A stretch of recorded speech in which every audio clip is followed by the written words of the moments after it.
Sejam muito bem-vindos hoje por aqui. É,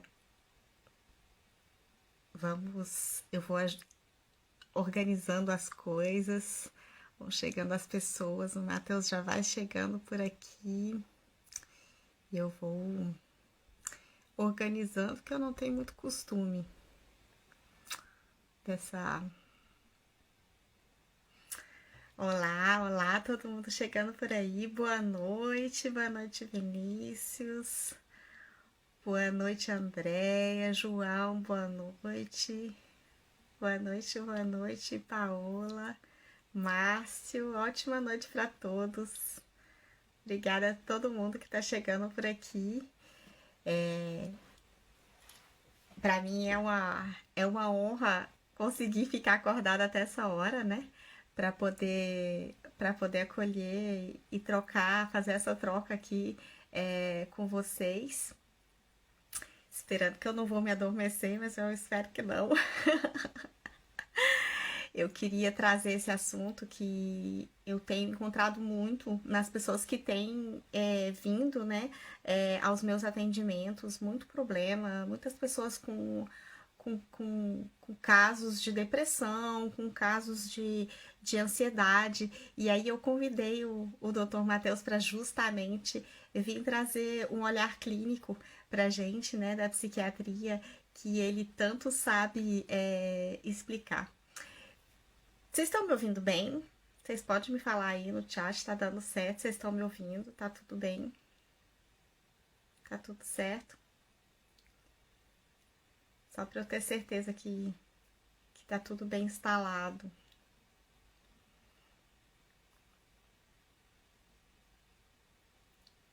Tudo certo, pessoal? Tá ótimo. Então tá bom, obrigada. Antes de eu convidar o Matheus, já que já está aqui com a gente, eu vou falando bom dia, viu, gente? Bom dia a todos que estão chegando. Muito feliz de ver vocês todos por aqui.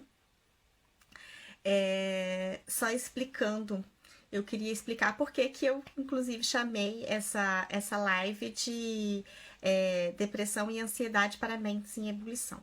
Eu sempre gosto de explicar, né, que a superdotação para mim ela não predispõe as pessoas a nenhum sofrimento psicológico, tá? Os sofrimentos eles nascem da interação de um cérebro diferenciado, que é o cérebro do superdotado, com o meio onde ele pôde se desenvolver. E essa adaptação ao meio é que vai trazer os sofrimentos. Vou convidar o Matheus para vir aqui com a gente. Ó. Bora lá.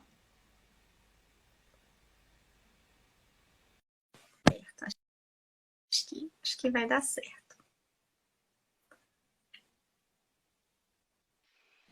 Opa! Olá, pessoal. Seja bem-vindo, Matheus. Obrigado, Ariana. Oi, pessoal. Que Boa bom noite. te ver. Maravilha. Vamos lá. Bom te ver também. Que bom que tu conseguiste ficar acordado até esse horário, Lorena. Complicado pra ti, Difícil, né? viu? É difícil, difícil. Gente, para quem não tá lembrando, né, que eu tenho 5 horas de diferença em relação ao Brasil. Então, aqui para mim são meia-noite, né? E eu sou uma pessoa que dorme muito cedo. Eu fiz esse esforço porque valia a pena. Vamos lá, querido. Vamos contar, vamos trazer um pouco dos nossos estudos, né? Dos nossos estudos sobre essas mentes em ebulição. É isso aí.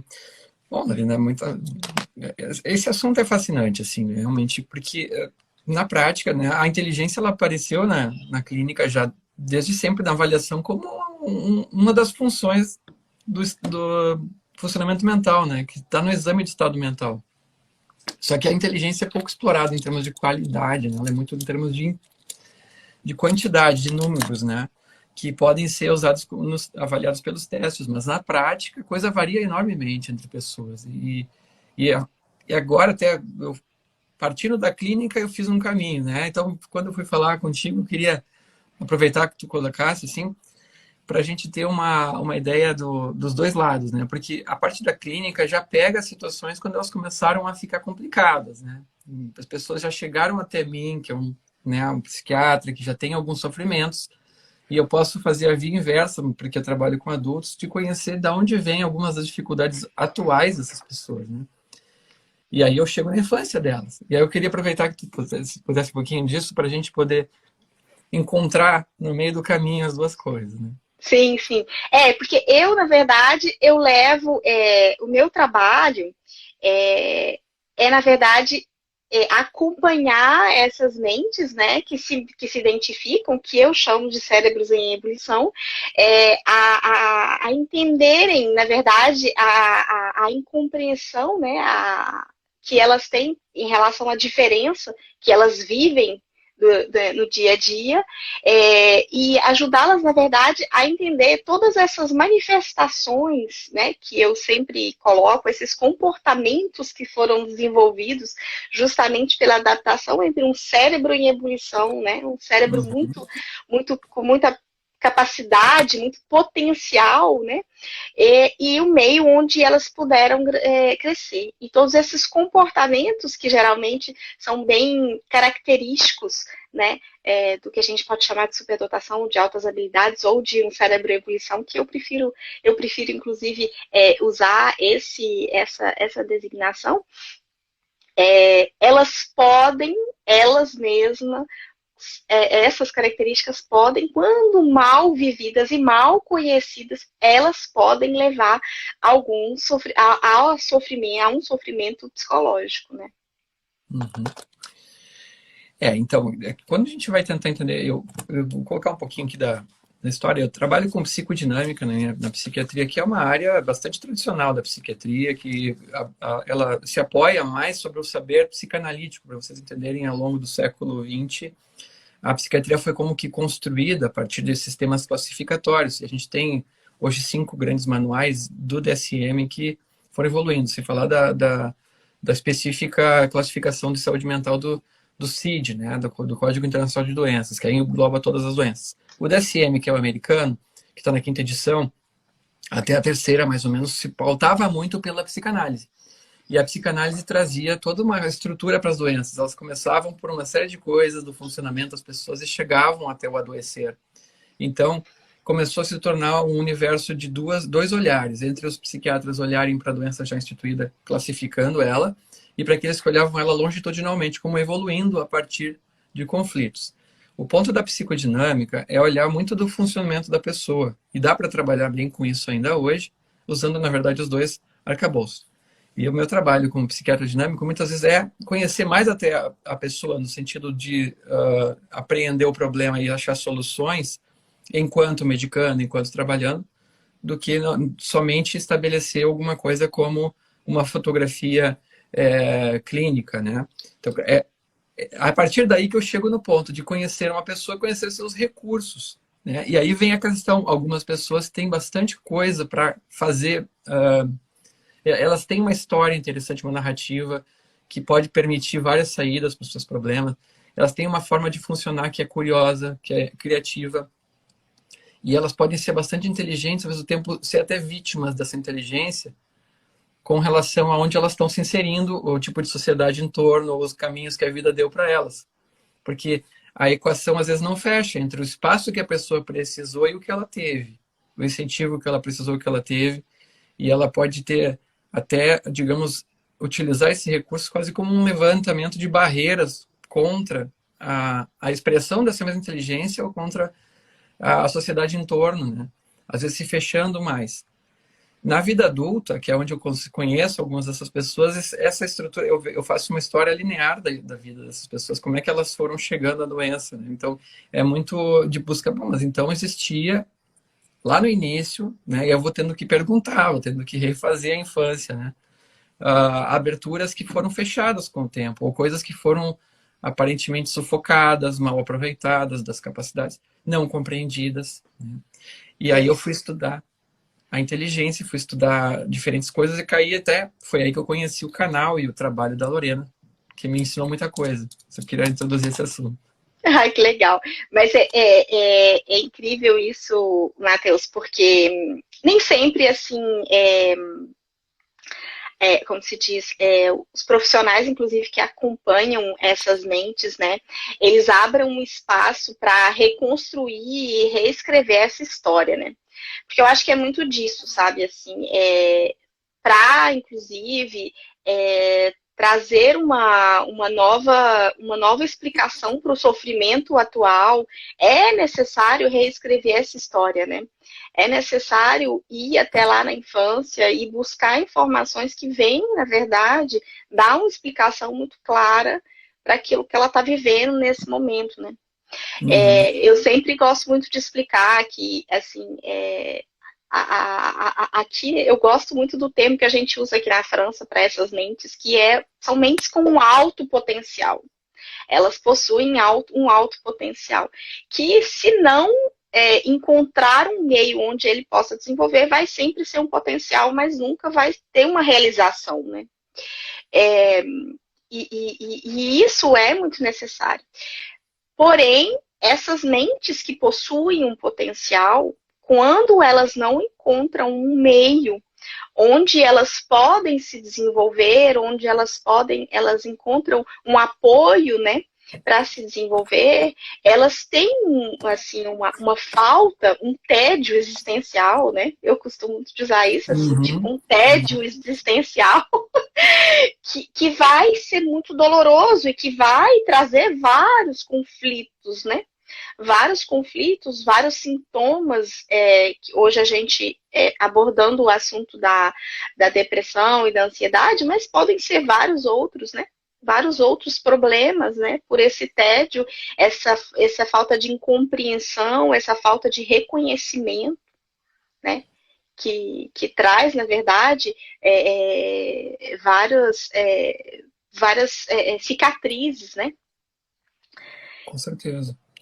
Gente, pessoal, bom dia para todo mundo, boa noite, né, para todo mundo. Até vi aqui que tem gente até de Portugal, o Helder, oi, querido, falando oi para mim, só aproveitando aqui. Obrigada pelas mensagens de vocês, viu? Muito obrigada. Tá vendo? Bom, olha só, eu vou contar um pouquinho aqui como é que a coisa vai aparecendo a partir da psiquiatria, que não tem, né, um olhar normalmente ligado a isso. Na infantil se tem mais, eu conversei com colegas da psiquiatria infantil para discutir um pouco, mas assim, a questão não chegou ainda a alguns meandros desse assunto, que é, por exemplo, as sobrecitabilidades, né, que são, pelo que eu pude entender, não chegam na clínica ainda.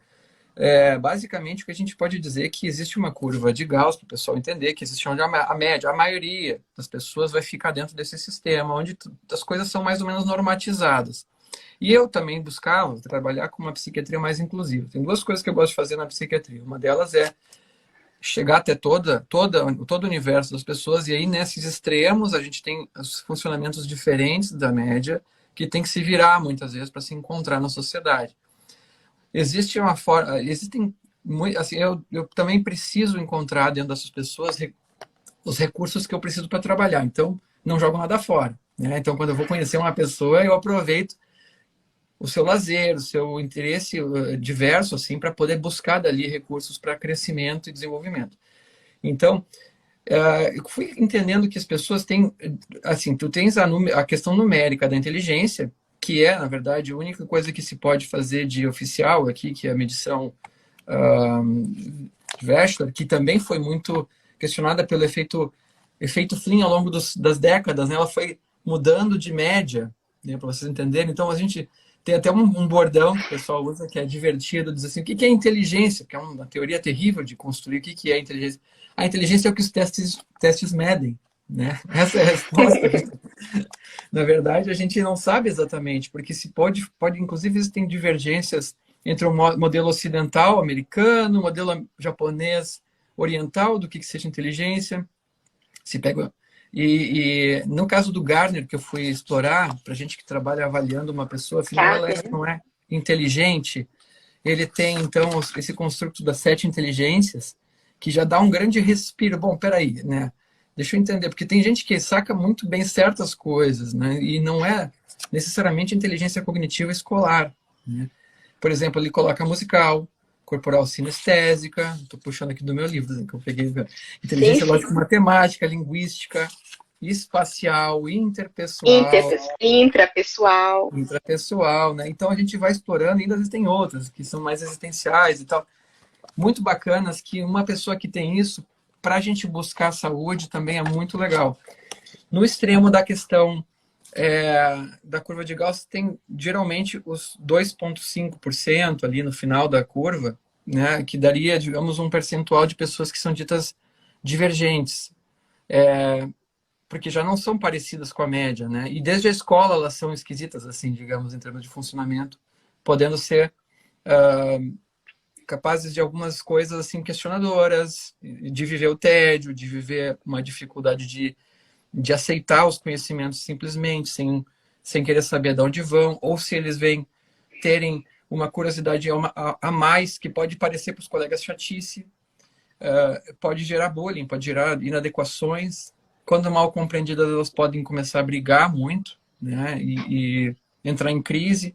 Eu conheci dentre os pacientes, eu fui conhecendo as suas histórias, um bom número de pacientes que tinha o perfil próprio, e aí o perfil que se diz é o perfil que tem, no caso da curva de Gauss, do extremo onde a inteligência se destacaria um pouco mais, eles costumam ter um senso de desadaptação em algum grau, e eles ficam, na idade adulta, muito amargurados até por certas dificuldades. Tem quem suprima as suas capacidades, dizendo eu não vou fazer isso porque eu não quero ter essa habilidade, porque isso me afasta das pessoas. Há quem ache um tédio tão grande para a escola que tem abandono escolar. Então eu ouvi muitas vezes repetência escolar. Não, eu tinha dificuldade porque eu estou estudando TDAH na pessoa, então estou tentando entender. Tivesse repetência escolar, sim, uma, duas vezes, porque eu não ia para aula, né? Mas quando eu queria fazer, eu fazia e tal, ali o estudo. Mas assim, acontecia isso, teve gente que parou de estudar. Muito, né? Muito. E seria assim, o oposto de se esperar, né? Uma pessoa que até não tinha nenhuma dificuldade de captar a coisa, até pela intuição, assim. Há pessoas que... Oi. Você sabe que só falando sobre isso, Matheus, porque acontece muito assim das pessoas que vêm nos meus atendimentos, assim, pessoas que abandonaram os estudos, né, que deixaram os estudos ou que retomaram mais tarde, e tudo mais. E assim, e que apesar de terem abandonado, né, muitos pela alta capacidade, conseguem, na verdade, se sobressair, na verdade, na área profissional, muitas vezes como se diz, aprendendo sozinho a profissão, né? Consegue, mas muitos deles foi o tédio, na verdade. Eu vejo essa diferença que tem, né? Às vezes porque por criança não terem sido identificados, não ter tido a possibilidade de uma aceleração escolar, né, ficaram entediados desde a pequena, lá ali no início da vida escolar, e aí vão carregando esse fardo, né, até o momento onde fica insuportável, né, onde fica insuportável. Assim... Algumas pessoas vinham com transtornos alimentares, algumas pessoas com questões de dependência química, mas assim, o que era mais comum de acontecer na clínica era a questão do TDAH, que a pessoa ela se conhece como menos capaz até que os outros, ou como vem um senso de impotência e de se sentir perdendo o foco com muita facilidade. Geralmente o que acontece é multitarefas, né? Pega demais coisas e não consegue se satisfazer suficientemente com uma, não se interessa pelos modelos prontos da sociedade, mas também não se encoraja de fazer seu próprio. Então ficam naquele limbo, né? Sobretudo os que estão antes dos 40, não acreditam o suficiente na sua capacidade para poder fazer valer de uma maneira nova, né? Então fica uma coisa assim, às vezes desencorajada pela família, desencorajada pelo sistema. E eles são normalmente pessoas que já mostraram na biografia deles algumas áreas de conhecimento que conseguem ser bem desenvolvidos até bem.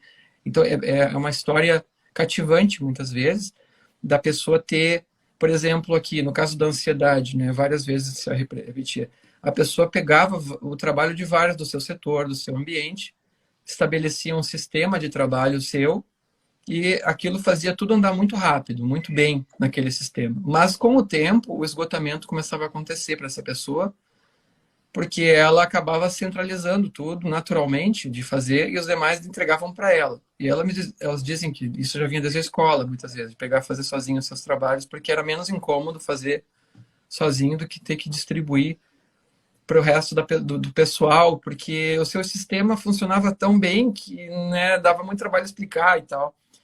E às vezes o recurso ele é feito à base de intuição, então não tem nem como explicar por que funciona, simplesmente funciona. Então entregam bons resultados, mas não estão satisfeitos com o trabalho.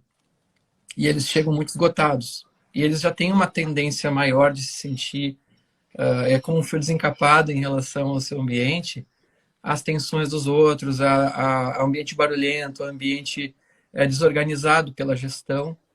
Então, há um sofrimento cumulativo. Né? Então, esses costumam assim, entrar para a esfera do transtorno de ansiedade generalizada, que é um transtorno psiquiátrico típico, tensional, preocupação, exaustão, e vai começando a cair o rendimento e entra, assim, em termos de trabalho, né, no burnout, que é a famosa síndrome da pessoa que já e o esgotamento, né? Isso, ela não aguenta mais ver aquele ambiente de trabalho, já desacredita da sua capacidade. Né? Alguns combinam isso com depressão, e a depressão é um pouco diferente da depressão típica, porque é uma depressão já vindo também de um certo senso de senso existencial, tipo, tá, isso eu posso fazer, mas se eu fizer também não vai mudar nada. Eu posso fazer, porque gosto de ser excelente, então tem muito esse padrão, né? Eu posso fazer com excelência, entregar tudo com... Mas já fiz também, não mudou nada. Por que eu vou fazer de novo? Não conseguem mais se entusiasmar. Né? Então é uma depressão da falta de entusiasmo, vamos dizer assim. É o que eles chamam, é o que a gente fala dessa, é uma depressão meio que existencial, né? É uma falta de sentido na existência, né? Não estou mais encontrando o sentido. Tem uma pergunta aqui, que é interessante de trazer. Alguém perguntou assim, qual que é a diferença entre ansiedade e síndrome do pânico? Ah, sim. Bom, aqui, assim, a gente está falando sobre o perfil mais típico, né, da pessoa que está com a mente inquieta e às vezes não desliga, né, que é muito importante ver. Mas vou passar rapidamente. O pânico, ele está dentro do grupo dos transtornos de ansiedade. Ele é um pico de ansiedade que acontece sem um motivo aparente até o momento, que se instala rapidamente, em menos de 10 minutos, e fica e leva a pessoa a uma sensação de morte iminente ou de ficar louca, enfim, perder a sanidade e ter que buscar muitas vezes para se acalmar um serviço de emergência, né? Porque a sensação é muito vívida, mas se trata de um pico de forte angústia, que é uma sensação corporal da ansiedade, que a pessoa tem sem um desencadeante. Ou seja, quando a gente tem uma situação que a pessoa está com um estresse vigente, ela não está com pânico. Ela pode ter um pico, inclusive, de angústia intensa, com vertigens, com taquicardia, tudo.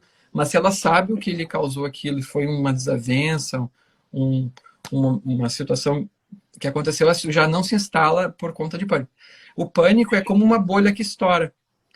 Tá? Então, ela se diferencia, vamos dizer, daquela ansiedade do dia a dia, porque é como uma autossuficiência que a pessoa conseguiu conduzir até um certo tanto, e a partir dali ela já não dá conta do recado, e aquilo estoura, deixando ela no vácuo da sua impotência, da sua fragilidade. E aí, na verdade, se a gente pode, voltando ao nosso assunto de hoje, na verdade, é aquela situação onde a gente já está tendo os primeiros indícios, né, de que uma ansiedade é importante estar se instalando, que uma depressão já está, sinais de depressão estão se instalando, e que não tem como se diz, uma busca por um profissional para trabalhar, né? Lembrando que são mentes em ebulição, né, que são mentes que têm, primeiramente, uma capacidade como se diz, de processar informação muito rápida, né?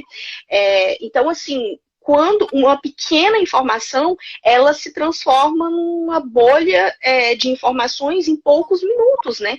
É uma coisa, assim, que é muito rápida, que é o que a gente fala, né, do pensamento que eu uso como metáfora, o pensamento em arborescência, que é muito rápido essa profusão de informações, né?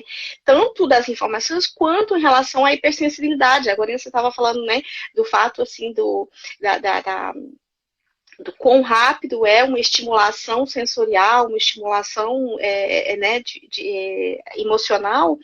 E então, assim, e outra coisa muito importante é a memória. Muito importante que tem o superdotado, né? Que tem essas mentes brilhantes, elas têm essa capacidade de memorização muito grande. Então, assim, tipo, hoje eu sofro uma coisa difícil, essa memória fica muito tempo. Essas informações perduram muito tempo, né? Não são informações esquecidas, elas duram muito tempo. Então, vai aumentando, né? A quantidade de informações vão aumentando e tomam proporções muito grandes. Aproveitando, tô vendo aqui, Lorena, o pessoal colocou. Vai, perguntei. Isso, e eu estou pensando, tem duas perguntas que eu estava respondendo, uma só questão que é bem importante para hoje, assim.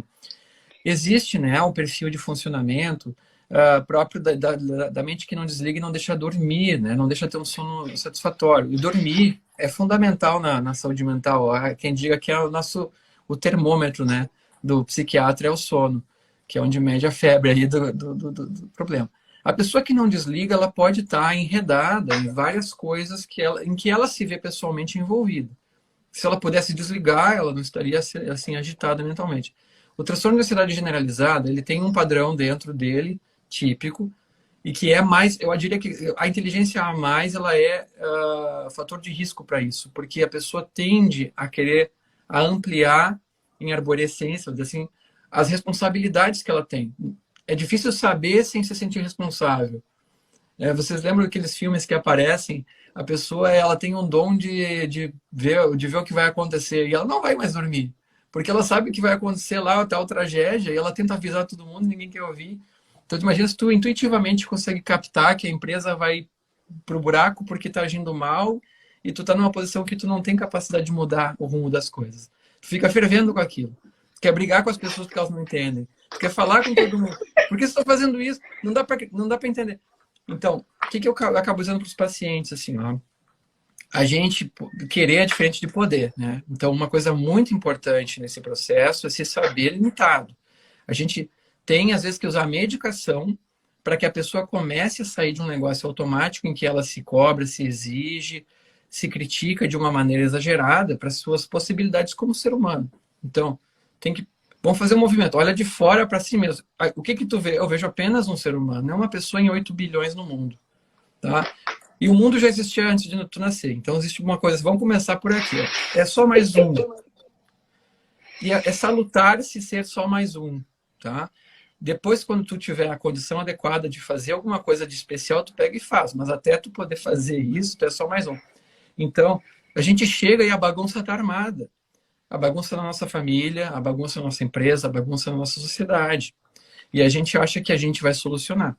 Né? Então, existe um erro de dimensionamento da nossa capacidade. Tá? E a gente pode estar na melhor das intenções, pode estar apaixonado por uma solução e achou coisas legais de fazer. Só que não tem poder. E aí vem uma coisa assim, né? O emocional da gente, e isso acontece na criança com esse perfil auto-habilidoso. O cognitivo já foi lá na frente e viu tudo, já esquematizou tudo, e o emocional está ainda na idade. Pega e joga um container de lixo em cima do pobre do emocional, se vira. O emocional começa, né? O emocional entra em pânico. Aí que tá. E por isso começa a parte tensional. Né? Começa a parte, o adoecimento. A hipervigilância. Começa a hipervigilância, inclusive, né? A perigo em todo lugar, com certeza. Aí o que acontece da pessoa, né? Fica com transtorno de ansiedade generalizada, às vezes ela fica depressiva pela própria impotência, pelo próprio senso de não conseguir mais, porque as próprias forças dela já estão se acabando, né? Mas o que eu falo para as pessoas, assim, que eu às vezes começo com a medicação para justamente isso, assim, ó, vamos começar a fazer o seguinte, separa o emocional precisa compartimentar, tu precisa que o teu emocional suporte um tanto para hoje. Para hoje é o que podemos, é isso. O cognitivo já foi.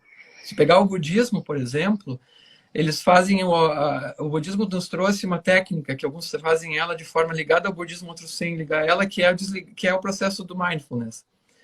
E as pessoas poderem sossegar esse cognitivo fervilhante, né? E fazer o que eles chamam de prática. Respira, acompanha a tua respiração, ouve lá o estalinho da taça, do metal, aterriza, né? Aterriza. A prática às vezes tem 1 minuto, só para tu aterrissar. Tu é só uma pessoa respirando aqui, teu coração tá batendo, calma, né? Então, e a gente vive numa sociedade que desencoraja esse contato com o ser humano, que a modernidade quer super-heróis. A gente vive uma época em que é feio ter necessidade, né? Eu digo só assim, vem cá, tu discute com a tua necessidade, vem cá, assim, de certa maneira a gente bate boca com a nossa necessidade. É um ser humano que tem necessidade de manutenção, como qualquer coisa, né? Vamos dizer assim, né? Tu tem que se cuidar, tu tem que ter sono, tem que ter paz, tem que ter espaço para ficar quieto, sozinho. E as pessoas não, mas eu não devo ter isso, isso é feio. Não posso Com ter. certeza. Eu sei. E você sabe que eu falo também, Matheus, são cérebros que têm uma necessidade de estímulo intelectual. Então, assim, tipo, por mitos da família, por várias crenças, né, de que, não, você não tem que ficar lendo, para que você fica lendo o tempo todo? Quantas pessoas eu recebo, gente, aqui, e que vem me falar que na família ele era apontado como aquele que só ficava lendo. Por que você só fica estudando e tudo mais? São cérebros que precisam desse estímulo.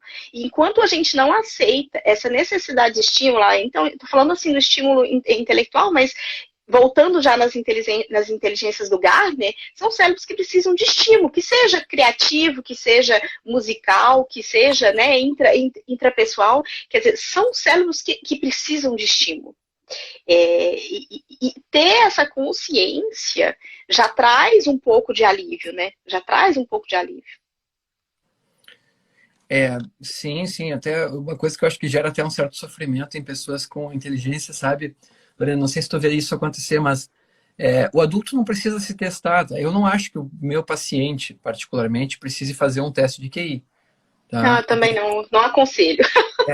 Eu vejo gente sofrer porque dá um tal número lá que não é, sei lá, que ponto de corte. Tá? Eu nem quero entrar no mérito dos pontos de corte. Eu acho que, assim, um ser humano... eu estava lendo, inclusive o Gardner reconhece, tá? Que, assim, um monte de coisa... A inteligência ligada ao perfil social, a tomada de decisões morais, a questões existenciais, ela não é medida no teste de QI. Com certeza. A gente deixa de fora o que talvez seja a parte mais humana do ser humano quando mede um teste de QI. E é o melhor que temos, tá? Não vou nem dizer aqui que não. É bom ter um teste de QI quando tu tem que fazer uma medição objetiva para determinada definição. Mas, assim, o que eu vejo que as pessoas... O que eu acho bacana é uma pessoa arrancar de dentro da sua vontade, suas vísceras, uma superação para um problema que ela tem e que é dela. Então, veja bem, ó. Eu gosto de ver... Eu brinco que eu sou um psiquiatra que... Eu tô na psiquiatria não porque eu gosto de doença, tá? Eu tenho pavor de doença.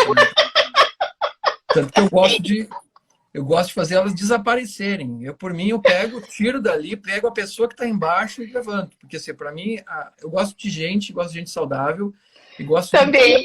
Escolhi a psicologia por isso, não foi pela doença. E para mim, assim, até eu tenho que cuidar para não ser impaciente na hora de remover sintoma. Porque tem que cuidar e tem que ir um pouquinho devagar, às vezes. Mas o que acontece? A personalidade é tão única, é tão singular, é tão bonita funcionando, que a pessoa ela nasce ali onde ela nasceu, ela tem aquela circunstância molda ela é o resultado das tomadas de atitude daquela circunstância onde ela nasceu, ela não é outra coisa, ela é aquilo ali. Ela incorpora a vida que ela tem, com a família que ela tem, com a bronca que ela pegou, com o trauma que ela passou, e o resultado final é ela. Então, assim, né? O resultado de tudo que vai se desenrolando no caminho é ela. E essa questão da pessoa ser mais ou menos inteligente, isso ajuda bastante, assim, digamos, a pessoa saber se utilizar da maneira adequada. E se isso te aparece no teu funcionamento, legal, é um chamado, é um diálogo que tu tem com a realidade. Vai brincar disso, vai fazer isso ser legal. né?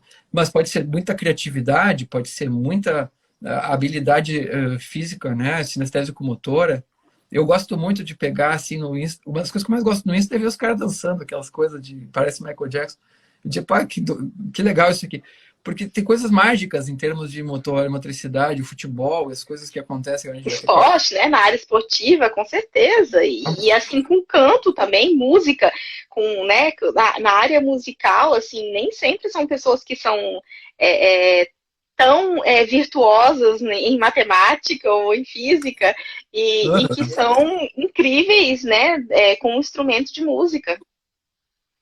E vê que coisa, né? E se conectam com a humanidade toda, porque ao levar essa arte para o campo aberto, inspiram, tocam, as pessoas se sentem mais gente tendo contato com aquela pessoa produziu. E a gente vê que, assim, uma coisa até que eu queria colocar, a gente tem tanto paradigma para meio que sacudir ainda nessa história. Eu estava lendo um livro de Bowler, que falou lá que em Stanford estudam as questões de matemática e descobriram que grandes nomes da matemática não eram rápidos em matemática. Quer dizer, o que se entende por inteligente em matemática? É o rápido. É o cara que pegou o exercício e terminou antes dos colegas. E os caras, é como se a gente dissesse, não, o cara que degusta a equação é o melhor matemático, não aquele que passa voando por ela. Né? Tu vê que interessante, tem uma apreciação daquilo, quase como se fosse uma arte, né? Então... E é engraçado porque essa história de assim, aquele que faz mais rápido, né?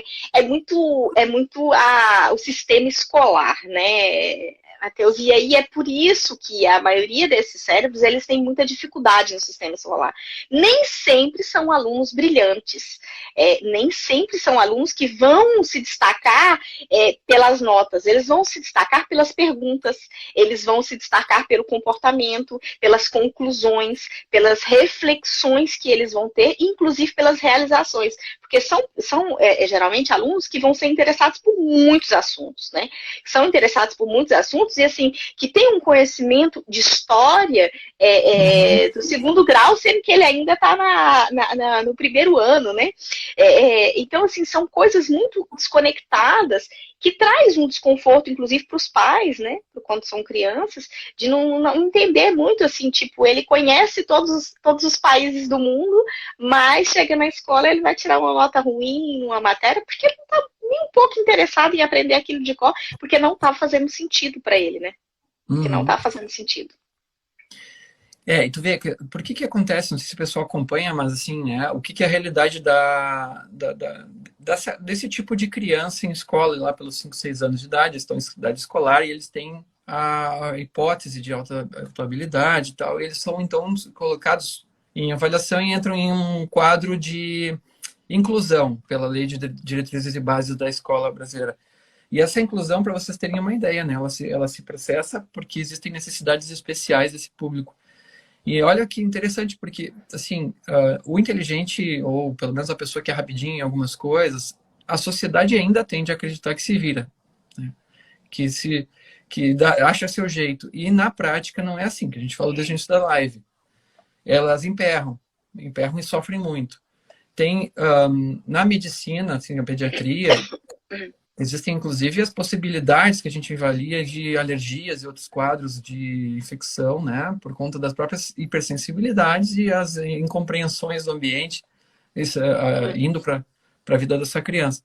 Mas o que costuma acontecer também? Rompantes explosivos, choro, quebrar objeto, sei lá, brigar com um colega, se torna uma criança que tem um monte de habilidade, e podem transpor para adulto depois numa empresa também, sabe fazer coisas incríveis, mas naquele ambiente ela se mostra inadequada e ela é julgada como uma pessoa explosiva, inadequada e até, digamos, malquista, né? E ela se sente uma pessoa problema, né?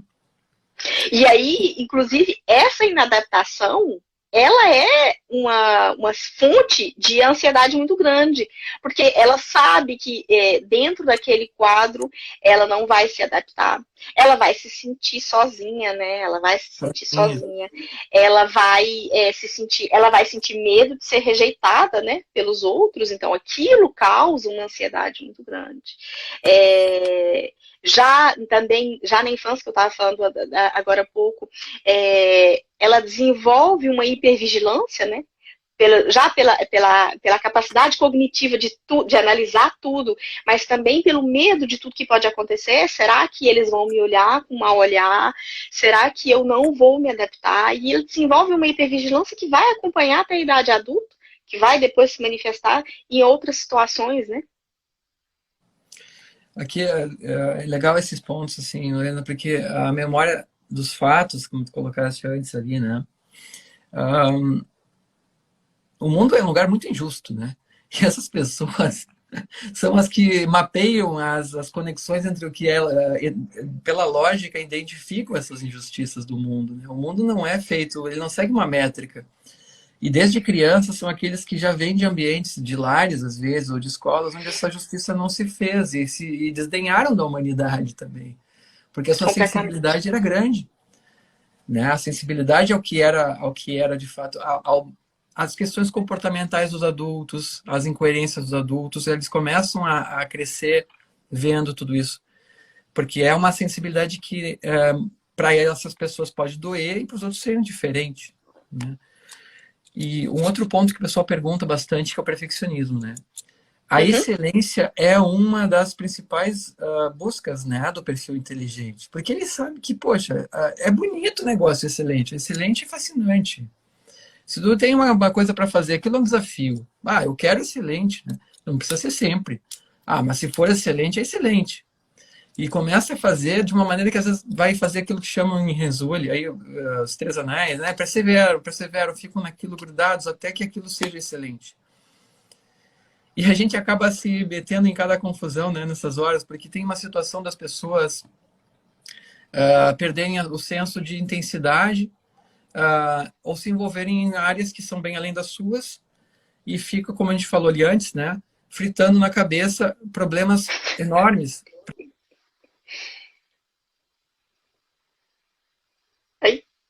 Não estou te ouvindo, Matheus. Voltou. Oi, deu um corte. Agora tô ouvindo. A excelência é fantástica para quem tem o botão de liga e desliga. Né? Ou seja, eu conheço... Acho que não é nosso caso. É difícil, né? Conseguir frear isso, assim, não há condições para exercício da excelência aqui. Não há orçamento, não há tempo, não há pessoal, eu não vou entrar em cena fazer excelência aqui. Né? Mas vou fazer o seguinte, vou plantar um pé de feijão aqui de forma excelente, porque é a única coisa que eu posso fazer que realmente vai acontecer de forma excelente, ou fazer um pudim, quem sabe, né? Porque fazer na empresa, fazer no grupo da família, fazer em um outro coletivo pode ser um sofrimento imenso, assim, né? Mas é legal de quando se consegue montar uma grande equipe, né? Um grande time, ser líder e fazer com que as coisas aconteçam. É que eu acho legal assim quando a pessoa quer o épico, né? Ela quer aquilo que vai ficar. Mas esse ideal é muito ligado também à noção de que a gente tem do que é possível, sabe? A gente tem essa compreensão do que é possível, já também ligada à grande memória que essas mentes têm, né? A gente sabe o que é possível. Então, quanto mais você realiza o possível, mais você tem a perspectiva de um novo possível. Então, o perfeccionismo, ele é sem fim, na verdade. Essa perspectiva do perfeito, ela vai ser sempre maior. Eu costumo dizer, assim, que a gente precisa realizar e concluir. O que é muito difícil, porque a procrastinação faz também muito parte dessas mentes, né? Aquela coisa, eu não vou conseguir fazer bem, então eu deixo para fazer amanhã, e amanhã eu faço, e amanhã eu faço, e fica enrolando. Então, é essencial, porque essa necessidade de perfeccionismo, ela também é uma fonte de ansiedade muito grande, né? Eu não vou conseguir fazer aquela coisa perfeita, eu não vou conseguir chegar naquele estado que eu gostaria de chegar. E isso é uma fonte de sofrimento. Uma coisa que tem acontecido muito agora, tá? Eu acho que a partir de umas mídias, pelo que eu soube, o Fantástico, o Drauzio Varela, etc., ficaram falando de TDAH e essa clínica aumentou muito. Essa clínica chegou com mais força, assim, e é uma clínica curiosa porque as pessoas querem fazer testes e elas querem usar uma medicação que tem que fazer receituário especial e nem todo mundo tem. É delicado trabalhar isso, mas é bem curioso, porque eu tive que reestudar o assunto com mais intensidade, que não tinha tanto na clínica. E o que acontece? E realmente vieram muitas pessoas com a clínica do TDAH, e dentro dessa clínica do TDAH tem muita gente muito inteligente. Tá? Então, o que eles trazem? Eu não consigo perseverar na atenção às coisas, eu não consigo ter organização dos meus objetos, eu perco coisas, e a procrastinação é uma das falas principais deles. Não conseguem chegar numa realização no tempo das atividades. E alguns têm, aí é o mais clássico do TDAH, que é a desatenção, causando erros, né? Lapsos importantes do dia a dia. E aí tem mais outros domínios que podem ser explorados. Um deles é de senso próprio de autoestima baixa, assim, de senso de não ser tão capaz como os outros ao seu redor. Só que aí tem uma coisa, se sobrepõe tanto com as outras habilidades. Muito! Você sabe que eu tenho uma psicóloga com quem eu trabalho aqui em Nice, né? Que ela é especializada no TDAH e na superdotação. E aí ela faz alguns paralelos muito grandes, sabe? Entre algumas características.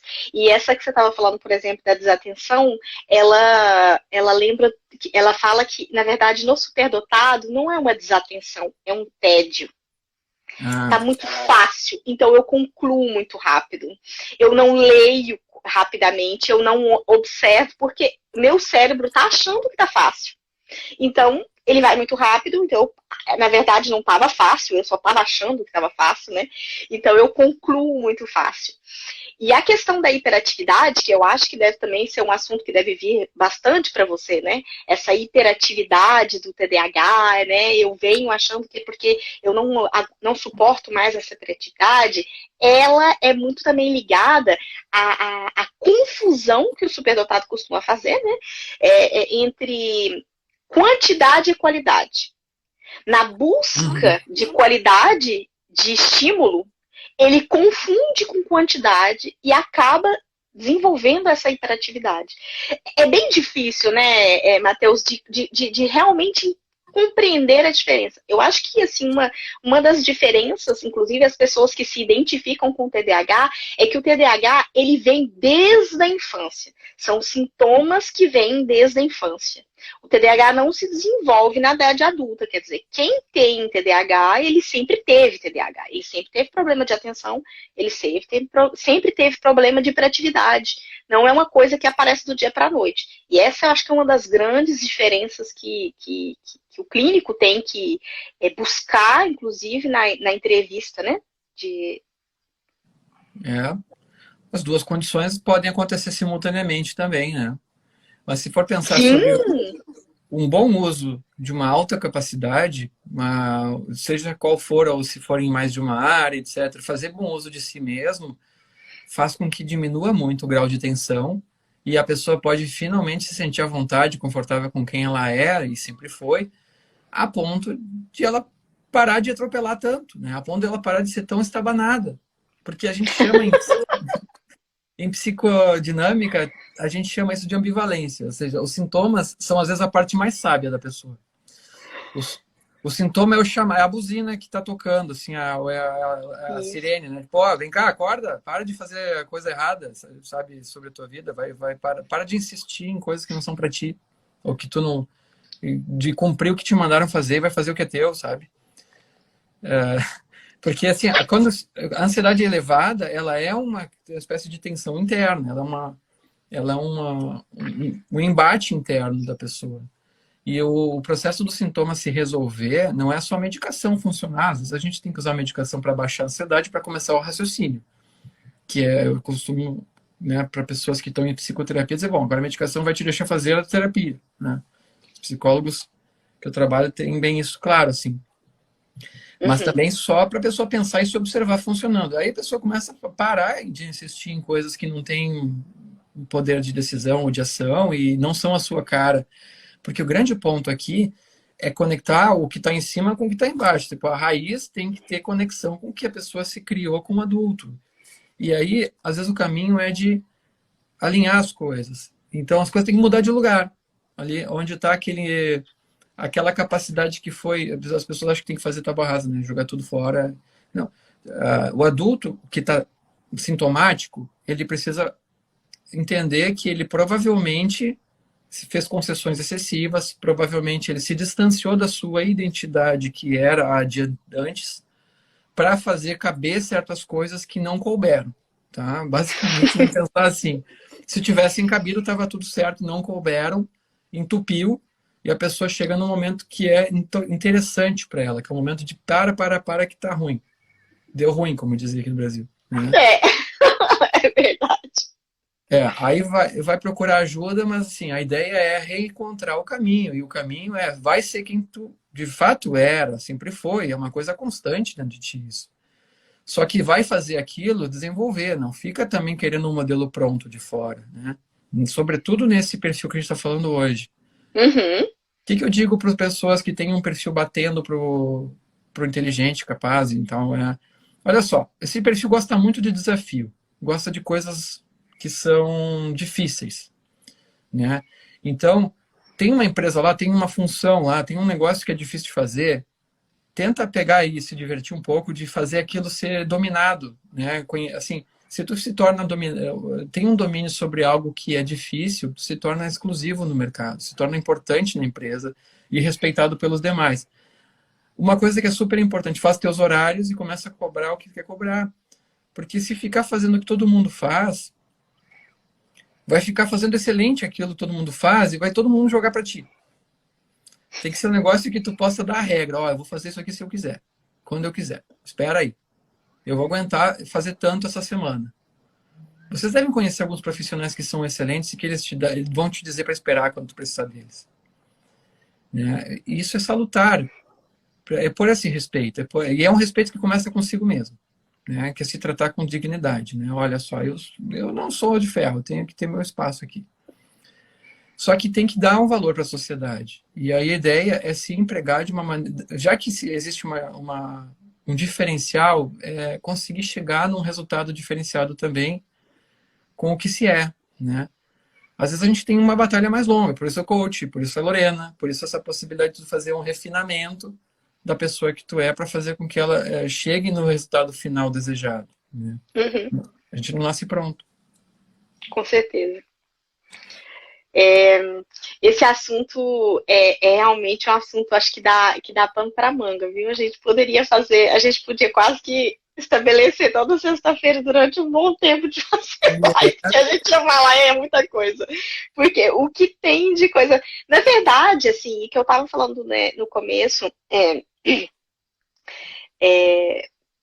a maneira como esse cérebro vai se desenvolver e de acordo com o meio onde ele vai poder se desenvolver, né, essa interação que vai existir, ela pode ocasionar vai trazer muitas ocasiões de ansiedade. Né? Ela pode trazer muitas razões para a ansiedade.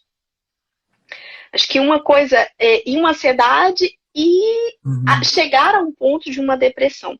Talvez uma coisa que você poderia explicar para a gente, inclusive, Matheus, antes da gente concluir, é realmente qual é a diferença, na verdade, assim, entre a ansiedade e a depressão? Qual a diferença que a gente pode realmente dar como, né, dentro da clínica, como que a gente pode definir essas duas, assim, para dar uma diferença? Nossa, a gente, realmente, acho que a gente vai precisar mais tempo, mas assim, para ficar bacana de falar, né? A depressão ela é essencialmente um tipo de revolta interna, em que existe um ataque, uma indignação contra alguma coisa que não está bem, mas que naquele caso da depressão vai para dentro, vai contra si mesmo, né? Se pudesse ir para fora, a pessoa ia ser combativa, que a ideia de muitas vezes tratar a depressão é isso, é a pessoa tirar do dentro e pôr para fora. E às vezes ela fica aprisionada numa depressão de perfil mais melancólico, que é uma espécie de falta de algo que ela não sabe repor, né? Isso acontece inclusive com perdas humanas. A gente tem uma grande dependência de alguém, essa pessoa falece e a gente fica melancólico. Por exemplo, na psicanálise isso é clássico. Mas tem a melancolia da clínica, que é uma melancolia que eu estudei inclusive no mestrado, que é ligada a um processo muito endógeno, assim, químico, mas que também tem algumas coisinhas legais assim dessa parte do luto não possível, né? Que fica ali amarrado, tá? Bom, basicamente a ansiedade ela é existencial, existente, a existência da ansiedade, porque a ansiedade é a tensão do viver perante um universo que joga contra, tá? A gente tem que se virar, tem que se desenvolver e crescer nesse universo. Então a ansiedade em si mesma ela é vital. Agora ela começa a crescer quando a gente começa a dimensionar esse embate de uma maneira exagerada. Ou seja, tu tem certas ferramentas e certo tamanho se fala hoje da modernidade de ter muita informação, né? Antigamente as pessoas tinham que cuidar de um assunto muito menorzinho, né? E a ansiedade delas era menor. Hoje em dia tu tem a guerra da Ucrânia e um monte de coisa a mais para se pensar, né? Então tu tem ansiedade por fatores múltiplos, né? Tá tudo interligado. A ansiedade está em tudo aquilo que está indefinido que não se resolveu ainda. Quando resolvido, alivia. E a gente precisa, muitas vezes, diminuir as expectativas, diminuir o quanto a gente está querendo que os resultados aconteçam. E eu falei já em alguns posts meus sobre depender emocionalmente que as coisas se resolvam. Isso. Tá? Porque, assim, ó, o universo em torno da gente é caótico. As pessoas são cheias das suas próprias questões e a gente fica numa situação muito complicada de se apoiar sobre elas, né? A gente tem que ser bastante seletivo nesse quesito e, se possível, muito independente, assim, muito autônomo. Completamente. Porque só cuidar da gente já é complicadinho, viu? Se a gente puder se cuidar, se manter sem ansiedade, ou pelo menos calmo o suficiente, dá trabalho. Imagina se pega a família. Então, a ansiedade ela é essa apreensão em nível maior, aumentado, a ponto, às vezes, de ir para o corpo, onde ela se apresenta como angústia, aflição. Né? E, às vezes, ela não desliga, tem que tomar medicação para tirar. Mas, por alto é isso, que poderia ir mais a fundo também aqui. Né? Não, com certeza. Amei, já achei ótima essa explicação, porque ela ilustra um pouco a nossa maneira, inclusive, de ver a situação. Eu tive uma última pergunta aqui, que a gente já está com 57 minutos. Olha que legal, né? A gente vai conversando e o negócio vai fluindo. Poderia ficar aqui até mais. Perguntando se os sintomas depressivos em cérebros em ebulição podem ser diferentes. Então, gente, o que eu expliquei agorinha. A patologia, né, a depressão ou a ansiedade, elas são o que elas são. Então, elas se manifestam em seres humanos, né? O que vai acontecer nesses cérebros em ebulição não é os sintomas que vão ser diferentes, é o que leva a essa depressão é que podem ser diferentes.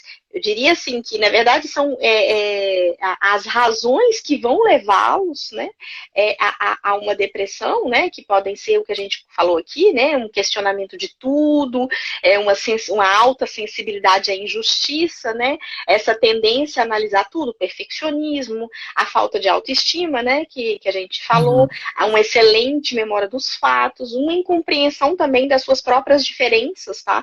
Então, assim, esse sentimento que é muito ligado à baixa autoestima também, porque eu me sinto diferente, mas eu me sinto diferente pior do que os outros, né? Sou eu que sou o errado, eu que estou mal, eu que não estou no meu lugar, né? E também, uma coisa que a gente não falou, são as relações tóxicas, né? Por serem mentes brilhantes, são mentes que atraem pessoas tóxicas, né? Pessoas que querem aproveitar daquele brilho que aquelas mentes brilhantes elas podem ter. Então, até eu acho que alguém colocou uma questão aqui um pouco mais cedo, né, sobre o fato de ter vivido com pais tóxicos, né? Sim, as relações tóxicas são também razões que levam essas mentes brilhantes a uma depressão, né? Com certeza. Ah, isso aí. Olha, a toxicidade de certas pessoas, eu já uma vez até chamo de algumas pessoas são radioativas, né? Porque se chega perto, a gente começa a passar mal, assim.